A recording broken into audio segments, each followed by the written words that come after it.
여러분, 3월 1일은 무슨 날일까요? 예, 3일절이죠. 그러면 8월 15일은 무슨 날일까요? 예, 광복절입니다. 잘 아시네요. 그러면 3일절, 광복절 이 두 날은 뭐 하는 날이죠? 예, 노는 날입니다. 대부분 사람들이 이날 놀지만 정부 관계자나 관심 있는 사람들은 이날 기념식을 합니다.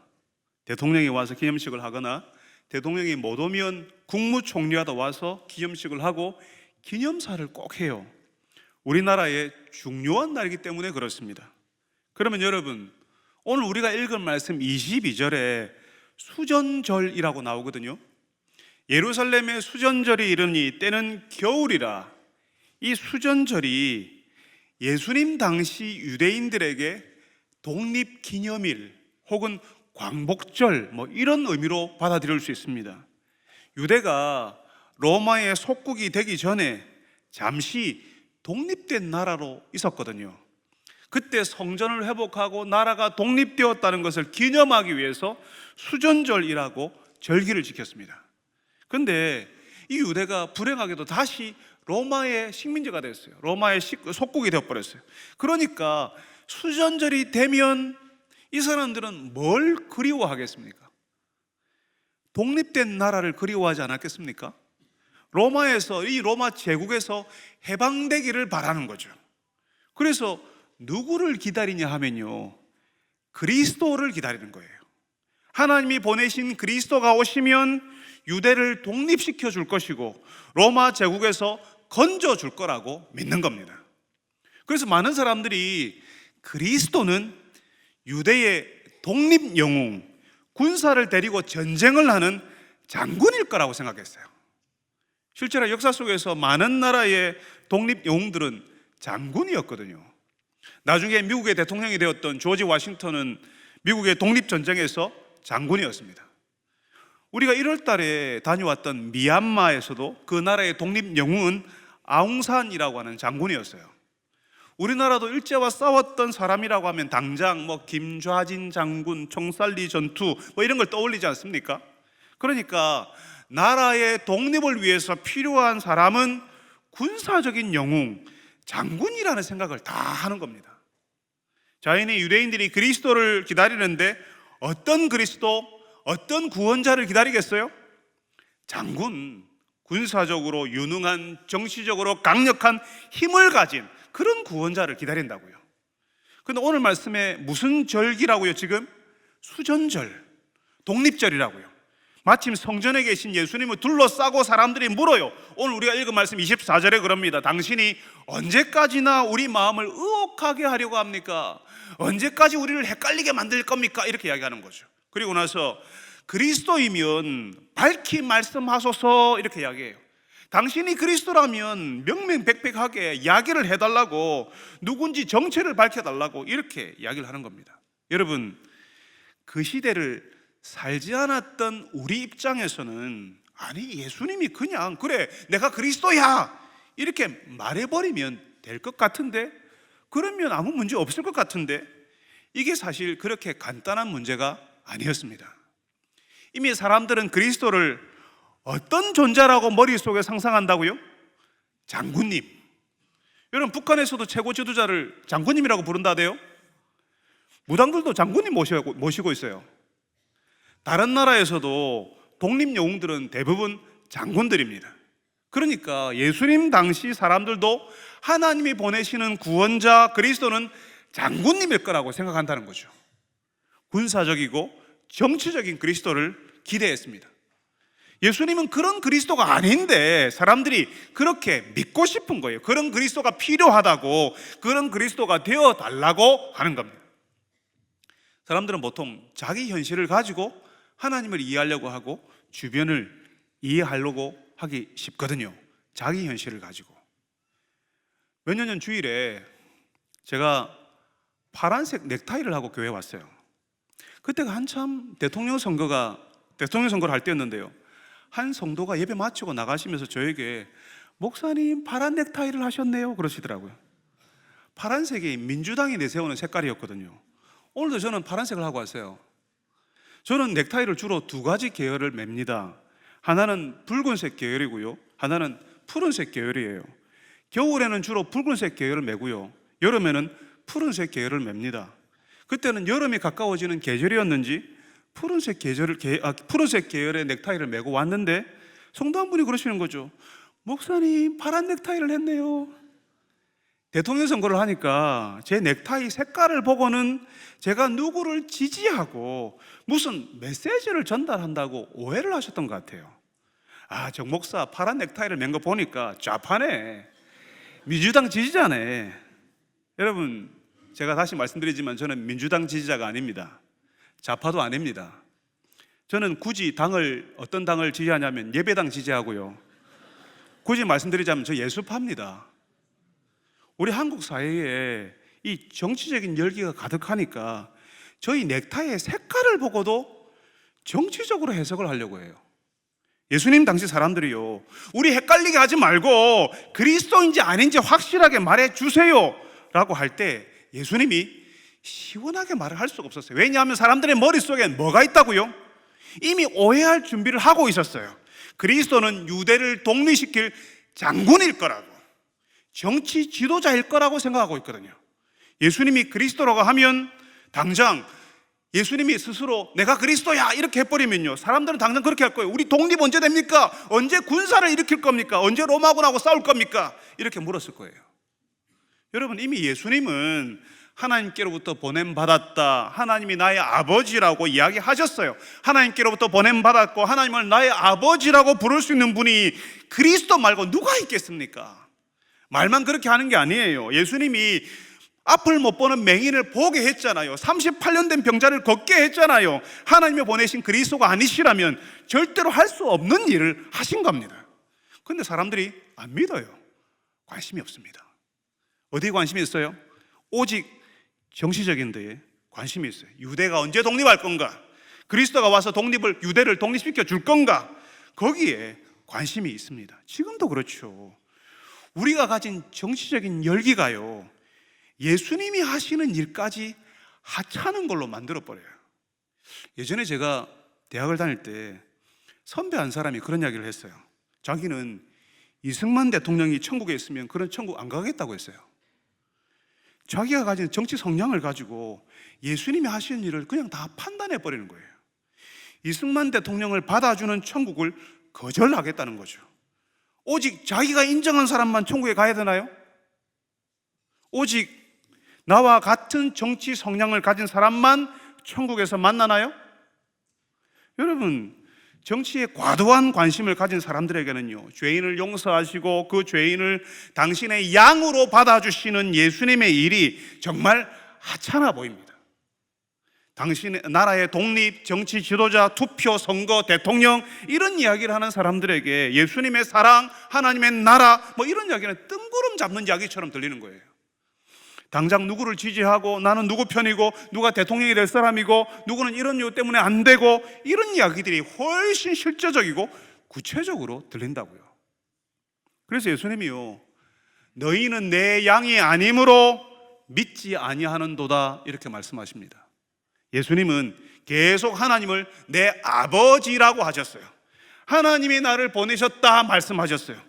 그리고 내 아버지의 이름으로 내가 일을 행하고 있다 말씀하셨습니다. 이게 모두가 예수님이 그리스도라는 증거라고 하는 거죠. 그게 있는데 예수님들은 그리스도인지 아닌지 다시 확실하게 말씀하세요 이렇게 하니까 정치적인 그리스도를 계속 기다리고 있으니까 너희는 내 양이 아니라서 믿지 아니하는 거다 이렇게 말씀하신다고요.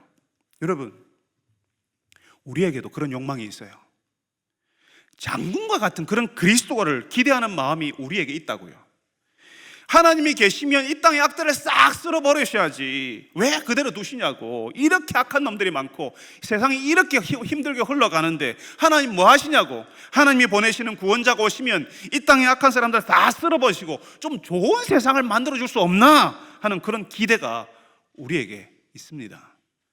그래서 우리의 구원자는 다 쓸어버리고 악을 무찌르는 장군이었으면 하는 그런 욕망이 있다고요. 그런데 우리가 읽은 말씀에 나오는 구원자, 우리 예수 그리스도는 어떤 분이시죠? 선한 목자예요. 악을 다 쓸어버리는 것이 아니라 오히려 악에게 잡혀서 십자가에서 죽는 분이에요. 참 한심하고 무능해 보이죠? 우리는 우리 눈에 시원하게 통쾌하게 악을 다 쓸어버리는 방식의 구원자를 원하는데 예수 그리스도의 이 구원자는 우리를 위해 죽는 구원자라고요. 전에 말씀드렸죠. 어느 사람도 비싼 것, 귀한 것을 위해서 자기 목숨 내어놓지 않는다고요. 오직 사랑하는 대상을 위해서 자기 생명을 내어놓는다고요. 예수님은 그런 구원자이셨다는 거죠. 우리를 위해 목숨을 내어놓는 목자, 생명을 내어주고서라도 살리고 싶으신, 자신을 양들을 사랑하시는 그런 목자 그리스도라는 겁니다. 그런데 놀라운 것은 우리는 장군 같은 그런 강력한 구원자가 와서 이 땅을 싹 갈아엎어버리고 다 쓸어버리기를 원하는데, 이 땅은 악하다고 생각하는데, 그래서 이 땅에 소망이 없다고 생각하는데, 하나님은 이 땅을 사랑하는 거예요. 그래서 회복하기를 원하세요. 전에 제가 한번 말씀드린 적이 있는데요, 제가 예전에 제가 청년 시절에 제가 즐겨 쓰던 야구 글러브가 있었습니다. 그런데 그게 오래됐잖아요. 많이 나갔겠죠. 그 글러브에 제 이름 석자를 한문으로 써서 넣어놨거든요. 정광욱이라고. 그게 내 거라는 의미죠. 근데 저희 집 둘째가 야구를 좋아하거든요. 그래서 제가 쓰던 글러브를 쓰겠다고 해서 많이 낡았으니까 수리를 하러 보냈어요. 근데 수리하는 데 가서 물어보니까 그 비용이 제가 그 글러브를 살 때 샀던 그 비용보다 더 많이 드는 거예요. 제가 어떻게 했을까요? 새 거를 샀을까요? 그 글러브를 수리해서 다시 쓰기로 했어요. 멍청한 짓을 했습니다. 차라리 새 것을 사는 게 합리적이고 더 경제적이죠. 예수님이 그랬습니다. 죄 많은 이 세상, 악으로 덮인 이 세상 새로 만들고 하나님 말씀 잘 듣는 인간들 새로 창조하시면 되잖아요. 근데 하나님께서 이 땅 싹 갈아엎어 버리시고 사람들을 새로 만드는 것이 아니라 이 땅의 사람들을 회복시키려고 하신다는 겁니다. 비용이 더 많이 드는데, 예수님이 대신 죽어야 할 정도로 엄청난 값을 지불해야 되는데 예수님이 그런 바보 같은 짓을 하시는 겁니다.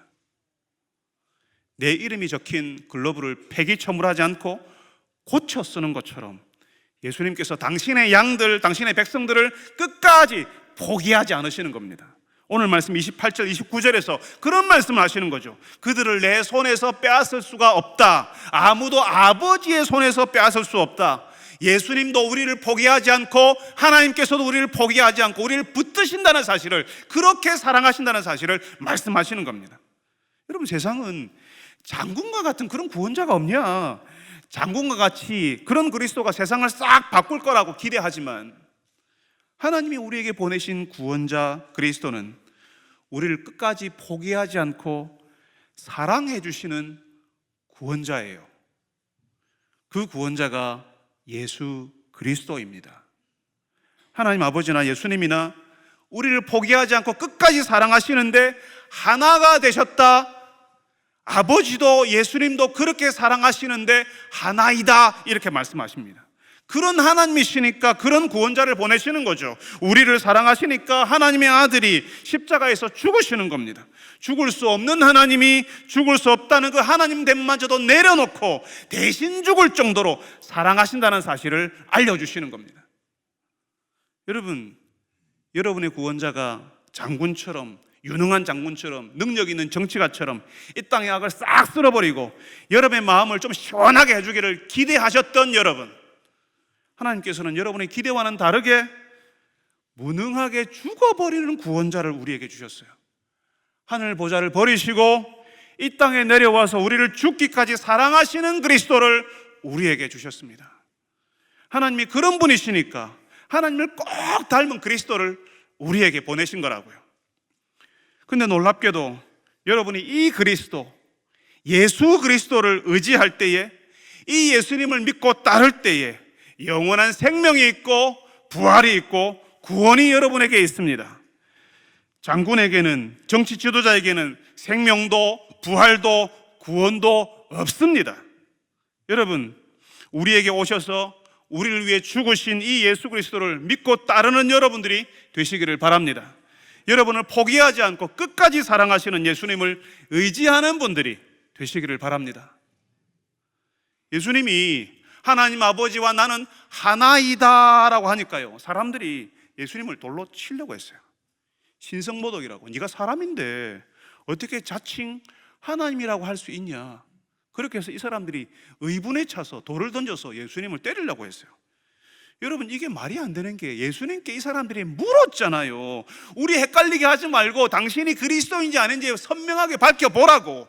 그래서 예수님이 사실은 나와 아버지가 하나라는 말씀으로 예수님이 그리스도라는 사실을 밝히셨어요.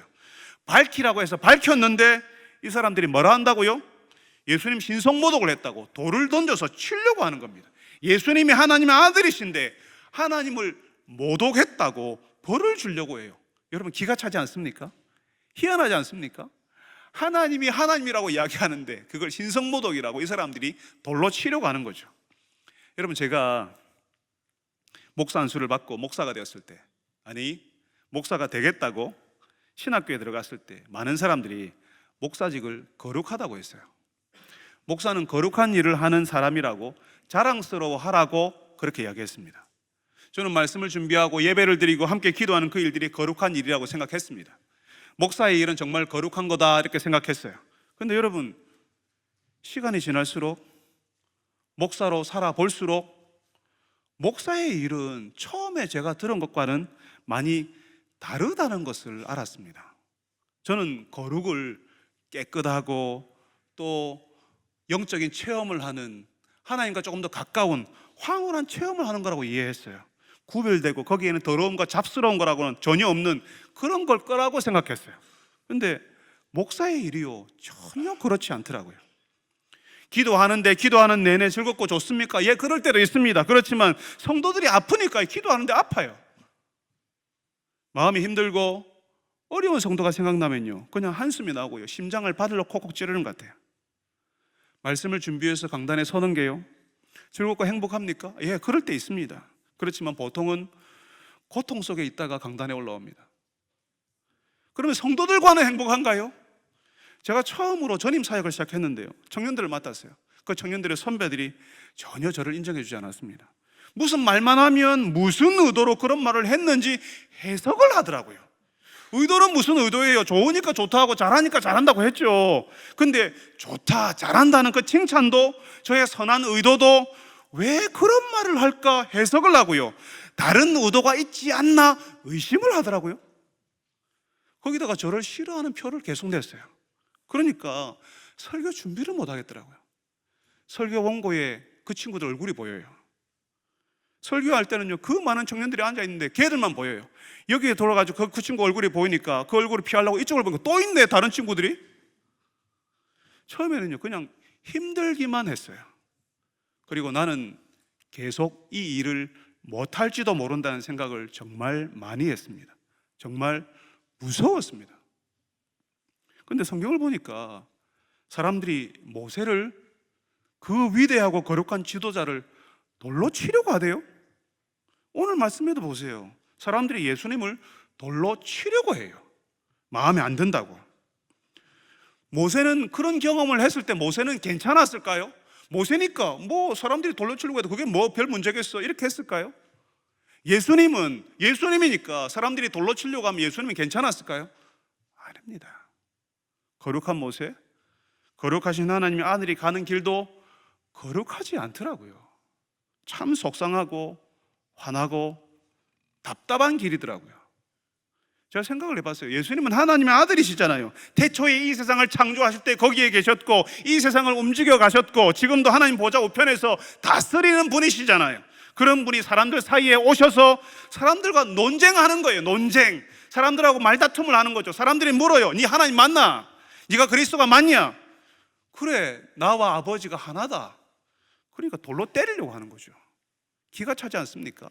하나님이 하나님이라고 이야기하는데 사람들 사이에 둘러싸여서 돌로 위협을 당한다는 것 자체가 말이 안 되는 이야기잖아요. 왜 예수님이 그런 일을 당해요? 왜 예수님이 그런 수모를 당해요? 그럴 필요 없거든요. 만약에 여러분 40이 되고 50이 되고 60이 되신 여러분들은 이제 초등학교 1학년 교실에 가서 그 아이들처럼 수업을 받고 그 아이들하고 친구처럼 지내세요 하면 여러분 괜찮으시겠어요? 아마 너무너무 힘드실 겁니다. 쌍둥이도 세대 차이 느낀다잖아요. 1학년은 힘드니까 2학년쯤 돼가지고 2학년 반에 들어가서 같이 지내라고 하면, 친구들로 지내라고 하면 여러분 잘 계실 수 있겠어요? 왜 나는 우리 집 초등학교 1, 2학년들 아들, 딸하고 잘 지내는데? 여러분 그거 아니에요. 여러분 거기서는요, 여러분이 어른으로 지내니까, 어른으로 계시니까 잘 지낼 수 있죠. 어른으로서 아이들을 보잖아요. 여러분이 작아지는 게 없잖아요. 예수님은 작아지셨어요. 예수님은 수많은 한계를 가진 사람으로 쪼그라들고 작아지셨다고요. 여러분이 1학년이 되어서, 여러분이 성인이지만 1학년이 몸이 되어서 1학년들과 만나는 거죠. 여러분을 어른으로 봐주지 않는 그 아이들과 여러분들이 같이 지내는 거죠. 여러분이 곱하기를 하고 나누기를 하면 얘들이 그러는 거죠. 야, 세상에 그런 게 어딨어? 여러분이 교육을 많이 받고 교양을 가진 분이라면 함부로 말하는 사람이나 무리하는 사람들을 만날 때 수준이 낮다고 그냥 무시해버리려고 할 겁니다. 어쩌면 아예 얼굴조차도 안 쳐다보려고 할 거예요. 내가 왜 이런 사람들과 같이 지내? 내가 왜 이런 사람들과 어울려야 돼? 하고 아예 어울릴 생각조차 안 하실 거예요. 저는 가끔씩요, 싫은 사람을 만날 때 정말 말도 하기 싫다는 생각을 하기도 합니다. 마음이 너무 힘들어서 좀 피하고 싶다는 생각도 해요. 오늘은 안 되겠다고, 다음에 내가 컨디션 좀 좋아질 때 하나님께 평안을 달라고 기도하고 마음의 준비를 단단히 하고 난 다음에 만나야겠다, 그런 생각을 한다고요. 그렇게 하지 않으면 마음이 너무 힘들어서요. 할 수 있으면 그런 사람들 안 만났으면 좋겠어요. 그런데 예수님은 이 땅에 계시는 동안 어떤 사람들에게 둘러싸여 계세요? 예수님을 돌로 치려는 사람들이 예수님을 둘러싸고 있어요. 예수님을 죽여야겠다고 하는 사람들이 계속 예수님을 감시하고 있어요. 뭐 하는지 보자 하고 보고 있어요. 예수님을 팔아버리겠다는 제자는 예수님 가장 가까운 곳에 있어요. 그리고 예수님 그 곁에서 예수님 뭐 하는지를 하나하나 다 보고하고 있어요. 예수님은 그 제자 발을 씻겨줘요. 예수님을 팔아먹을 줄 알고 있는데 예수님 그렇게 하십니다. 제가 예수님이었다면요, 그 제자에게 야, 얼굴도 보기 싫다, 나한테 가까이 오지도 마라, 이렇게 했을 거예요. 오늘 말씀에 돌로 치려고 하는 그 사람들에게는 이게 어디서 감히 하고 제 힘을 보여주려고 했을 거예요. 예수님 어떻게 하세요? 그 무례하고 그 답답한 사람들에게 예수님의 힘을 보여주지 않습니다. 예수님의 힘은 어려운 사람, 아픈 사람에게 흘러갔어요. 그 사람들을 치유하는 데 사용하셨습니다. 무례하고 답답하고 위협하는 사람들이었지만 그래도 예수님은 그 사람들 곁에서 그 사람들의 이야기를 들으시고 설명해 주셨어요. 말이 안 통한다고 그냥 보지 말자, 말하지도 말자, 그렇게 하지 않으셨습니다. 여러분, 우리가 예수님 때문에 겪는 일이요, 우리가 예수 믿기 때문에, 예수님과 함께 그 길 위에 서 있기 때문에 늘 감동적이고 거룩하고 사람의 마음이 따뜻해지고 그런 거 아닙니다. 전도회에서, 사랑방에서, 교회 주차장에서, 교회 식당에서, 또 여러분의 일터와 가정에서 예수 믿는 사람으로 살아보니까 그렇지 않습니까? 마치 쓰레기통에서 계속 쓰레기만 계속 치우는 것처럼 얼마 하지도 않았는데 지치고 냄새나고 힘들지 않았습니까? 사람들과 함께 있는 것이 사람들 때문에 힘들고 사람들 때문에 지치고, 그래서 내가 왜 이러고 있나, 내가 왜 이 사람들하고 이러고 있나 하는 생각이 들지 않습니까? 여러분, 예수님은 장군님이 아니었어요. 다 죽여버리고 힘을 과시하고 다 갈아엎어버리는 것이 아니라 그냥 우리 곁에 오셔서 우리와 함께 계신 목자 그리스도셨습니다. 우리가 겪는 쓰레기통과 같은 현실을 예수님도 같이 겪으시는 거죠. 아니, 그것보다 더 처절하게 겪으셨을 겁니다. 말도 안 되는 사람들을 경험하시는 거죠. 예수님의 섬김이 예수님 좋아하는 사람들에게만 주어진 것이 아니라 예수님을 의심하고 예수님을 위협하는 사람들에게도 시간을 주시고 기회를 주시는 겁니다. 그러니까 장군과 같은 그리스도를 기대했던 사람들이 나중에 예수님께로 오는 거죠. 여러분 기억하시죠? 예수님과 함께 십자가에 매달렸던 두 강도, 그 한편 강도가 십자가 위에서 예수님을 고백합니다. 예수님을 그리스도라고, 예수님을 의지하겠다고 고백을 해요. 당신의 나라에 임하실 때 나를 기억하소서. 그 당시에 강도라고 표현된 사람들은요, 유대의 독립을 추구해서 로마에 대항했던 사람들이기도 했거든요. 정치적인 그리스도, 장군과 같은 그 그리스도를 기다리는 사람들이기도 했어요. 로마에 대항하니까 그런 사람들을 강도라고 부르거든요. 여러분, 예전에 우리나라 조선 말기에 나라가 백성들을 잘 구해주지 못하고 백성들은 흉년에 있고 탕관 오리들이 막 설쳐서 백성들을 막 도처에서 수탈해 가니까 스스로 못 살겠다고 스스로 무장해서 괴롭히는 관리들을 스스로 벌하고 그 창고를 열어서 쌀을 가난한 사람들에게 나눠주는 사람들이 있었습니다. 그런 사람들을 백성들은 의인이라고, 착한 사람이라고 불렀고요, 관청에서는 도적이라고, 강도라고 불렀어요. 예수님과 함께 십자가에 달린 그 강도도 그런 사람이었을 겁니다. 그리스도는 장군이었다고 믿고 예수님을 우습게 여기는 사람들에게조차 기회를 주시고 시간을 주셨기 때문에 십자가에서 예수님을, 십자가에 달리신 그 무능한 무력한 예수님을 의지하는 일이 일어나는 거죠.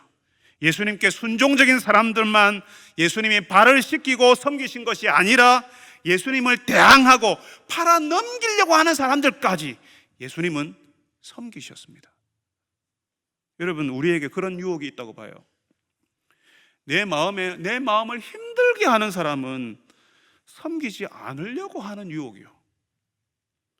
내가 사랑하는 사람들은 내가 기꺼이 섬기겠지만 내가 사랑하는 사람들 바깥에 있는 사람들에게는 내가 그럴 여력이 없다고, 내가 그럴 필요가 없다고 스스로 내 마음을 닫는 거예요. 사실 나를 존중하지 않는 사람들까지 섬기는 거 쉽지 않거든요. 내가 거기 그 사람들과 함께 있고 그 사람들의 말을 들어준다고 그 사람들이 변하리라는 보장도 없어요. 그렇지만 여러분, 예수님을 인정하지 않는 사람들에게도 기회를 주시고 시간을 주시더라고요. 계속 우리를 원하지 않으면 어쩔 수 없죠. 그렇지만 기회는 줘야죠. 내 시간을 주는 것은 한번 해봐야죠. 저는 나중에 알게 됐습니다. 목사로 사는 것이 절대로 거룩하지 않지만 쓰레기통에 앉아서 계속 쓰레기를 치우는 것처럼 느껴지지만 그런 일을 예수님이 하셨고 그렇게 사는 것을 하나님이 거룩하다 해주신다고요. 흠과 티 없이 사는 것이 거룩이 아니라 흠과 티 없이 사는 것이 거룩이 아니라 고고하게 사는 것이 거룩한 것이 아니라 그 흠과 티 속에서 더러운 것 사이에 앉아서 예수 믿는 사람으로 어떻게든 살려고 애를 쓰는 그것이 거룩한 거라고요. 여러분, 마음에 안 드는 사람 쳐다도 보기 싫죠? 그런 사람에게 시간도 어떤 것도 내어주기 싫으시죠? 쉽지 않다는 사실을 압니다. 저도 잘 안 됩니다. 그런데 예수님은 그 사람들도 섬기셨어요. 예수님을 팔아넘길 궁리를 하고 있는 제자에게도, 그 배은망덕한 그런 인간에게도 시간을 주시고 기회를 주셨습니다. 사랑하는 여러분들이, 참 쉽지 않지만 나를 힘들게 하는 그 사람도 한번 섬겨볼 마음을 갖게 해달라고 기도하시기를 바랍니다. 나도 한때 사람들의 마음을 참 힘들게 했던 사람이라는 사실을 기억하고, 나도 예수님을 거절했던 사람이라는 사실을 기억하고, 내게 주셨던 그 기회, 그 시간을 나를 힘들게 하는 사람에게 내어줄 수 있는 여러분들이 되시기를 바랍니다. 이제 예수님께서요, 예수님을 거절하는 사람에게 다시 이야기하세요. 나를 못 믿겠더라도 내가 하는 일은 믿어라. 내가 하는 그 일에는 내가 누구인지, 하나님 아버지가 누구이신지가 담겨 있다고 이야기하시는 거죠. 38절에 그럽니다. 내가 행하거든 나를 믿지 아니할지라도 그 일은 믿으라. 그러면 너희가 아버지께서 내 안에, 내가 아버지 안에 있음을 깨달아 알리라. 예수님이 하시는 일을 보면 예수님이 누구신지 알 수 있다는 말입니다. 예수님은 하나님 아버지의 일을 하니까 너무나도 당연하게 예수님의 일 속에 하나님 아버지의 흔적이 보이겠죠? 이게요, 우리가 예수 믿는 사람이라면 우리가 사는 일상에 예수님이 보일 수밖에 없고, 그 예수님을 보내신 하나님 아버지의 흔적이 우리의 삶에 드러날 수밖에 없다는 말입니다. 예전에는 예수 믿는 사람, 교회 다니는 사람을 어떻게 알아봤냐 하면요, 식사할 때 눈을 감고 입을 막 오물거리고 뭐라 하면요, 저 사람 교회 다니네 그랬어요. 누구 집에 갔는데 앉자마자 눈을 감고 입을 오물거리면서 자꾸 뭐라고 하고 있으면요, 아, 저 사람 교회 다니는갑다 그랬어요. 어디를 가든지 눈을 감고 기도했거든요. 그런데 우리가 예수 믿는 사람인지 사람들이 인정하지 않을 수 없는 그런 방식이 있습니다. 우리 시대 교회는 사람들에게 지탄을 받고 있고 목사는 존경받지 못하죠. 교회는 믿을 수 없고 목사는 나쁜 사람이라는 인식이 굳어가는 시대에 우리가 삽니다. 그런 시대에 우리가 아무리 아니라고 말해도 누가 믿어주겠어요? 말로만 해서는. 우리가 어디를 가든지 눈을 감고 입을 오물거리면서 기도하는 것은 참 잘했는데, 우리를 보면 예수님이 생각나는 방식으로는 살지 않았거든요. 예수님을 의심하고 예수님을 팔아넘길 사람들도 섬기셨는데, 우리는 그의 제자라 그를 믿는 사람이라고 해놓고 우리끼리만, 나를 존중해주는 사람만 섬기고 사랑했거든요. 아니, 나를 존중해주는 사람도 존중하지 않았어요. 사랑하지 않았어요. 그러니까 사람들이 우리를 보고는 절대로 저 사람 보고 나 예수 믿을게, 저 사람 보고 나 교회 다닐게, 그러지 않는다는 거예요. 우리가 부활절에 운동장에 아무리 많이 모여도 사람들은 우리에게서 예수님 보지 못할 겁니다. 우리를 보고 예수님 생각하지 않을 거예요. 제가 전에 말씀드렸죠. 누군가에게 어느 한날 햇볕이 되어주고 아무런 존재감이 없는 공기로 살아주고 알아주지 않아도 담과 벽이 되어주는 삶을 산다면, 그렇게 살아가는 우리에게서 누군가가 예수님을 보게 되는 날이 오게 될 거라고 말씀드린 적이 있습니다. 우리를 보는데 예수님이 생각난다고, 예수님을 닮았다고, 예수님이라면 저렇게 하지 않았을 거라고 말하는 사람들이 나오게 될 거라고요. 저는 우리 교회 부사모, 예밥팀, 예사모에서 섬기는 성도들이 참 감사합니다. 이번 주일 박진 전원교회 가서 일주일 동안 섬기겠다고 작정해 주신 우리 교회 성도들이 정말 감사합니다. 부모 없이 자라는 아이들에게 부모가 되어주고, 여기서 노숙하는 분들에게 한 끼 식사가 되어주고, 장애를 가진 아이들에게 그 팔과 다리가 되어주시는 그분들 덕분에 이 땅의 사람들이 예수님을 기억하게 될 겁니다. 운동장에 아무리 많이 모여도 사람들은 예수님을 떠올리지 않겠지만, 누군가의 팔, 다리가 되어주고 부모가 되어주고 비빌 언덕이 되어주고 누군가의 한 끼 식사가 되어주는 그 사람들 때문에 사람들은 예수님을 기억할 겁니다. 어느 날 예수님이 필요하다는 사실을 알고 예수님께 나오게 될 거예요. 사람들이 많이 모였기 때문에 나오는 게 아니라 그 사람들이 예수님처럼 살아줬기 때문에 나오는 겁니다. 예수님처럼 사랑해준 사람들 때문에 그렇게 된다고요. 사랑하는 여러분, 지금도 우리 세상은 장군과 같은 그리스도를 기대해요. 이 악한 세상 한 번에 갈아엎어버리고 좋은 세상으로 만들어준다고 하는 정치인, 그런 장군을 기다리고 있습니다. 이런 시대에 예수님께서는 그냥 사람들 곁에 머물러 주시고 사랑해 주시고 기다려 주셨습니다. 하나님이 얼마나 사랑하시는지를 알려주셨어요. 우리가 예수님처럼 살아야 돼요. 우리는 모든 사람을 사랑할 수는 없죠. 내가 모든 사람을 사랑할 자신은 정말 없습니다. 그렇지만 그 사람을 조금 더 사랑해 주는 것은 할 수 있을 것 같습니다. 그 사람에게 한 걸음 더 다가가지고 그 사람을 한 번 더 바라봐 주는 것은 할 수 있을 것 같습니다. 우리가 대구 이 도시의 모든 도로의 가로등을 다 만들어낼 수 없습니다. 모든 도로를 밝힐 수 없고 사람들이 사는 곳을 다 밝힐 수 없습니다. 우리 재정으로, 우리의 능력도 그런 능력이 없습니다. 우리 재정도 없습니다. 그렇지만 우리 집 앞을 밝힐 등 하나는 앞으로 내놓을 수 있을 것 같아요. 우리 집 앞을 밝히는 등 하나 정도는 우리 집 앞에 내어놓을 수 있을 것 같습니다. 대단해지려고 하지 말고 그냥 내 집 앞이라도 한번 밝히는 것처럼 한 사람에게만 빛을 비추어 주는 거죠. 누군가 한 걸음 다가가지고 한 번 더 바라봐 주는 그것을 누군가가 따라 할 겁니다. 우리처럼 하려고 하는 사람들이 있을 거예요. 에이, 내 따라하네, 그렇게 하지 마세요. 예수님처럼 살려고 하는 그 한 모습을 보고 따라하는 사람이 생기면 감사해하고 기뻐하시기를 바랍니다. 예수님처럼 살려고 하는 사람들이 나오는 것이니까요. 그래서 우리의 세월이 많이 흐르고 난 다음에 지금은 예수님을 닮았다면 우리가 부끄럽고 우리의 모습이 어디 그런 모습이 있겠어요. 그렇지만 세월이 흐르고 흘러서 우리의 마지막 날이 가까워졌을 때에 우리의 지난 날들을 바라보고 우리가 살았던 인생을 보고 누군가가 저 사람 예수님 닮았지, 저 사람의 인생이 예수님이 생각나는 인생이지, 저 사람이 살아왔던 날들을 보니까, 저 사람의 끝을 보니까 예수님처럼 살았지라고 말해주는 사람이 단 한 사람이라도 있으면 얼마나 감사하겠습니까? 사랑하는 여러분들이 예수님처럼 사랑해주는 분들이 되시기를 바랍니다. 우리는 도시를 바꿀 수가 없어요. 이 전체 도시의 빛을 바꿀 수가 없습니다. 그렇지만 우리 집 앞에는 등 하나를 달 수 있잖아요. 한 사람에게 조금 한 발자국은 다가갈 수 있잖아요. 한 번 더 바라봐 줄 수는 있잖아요.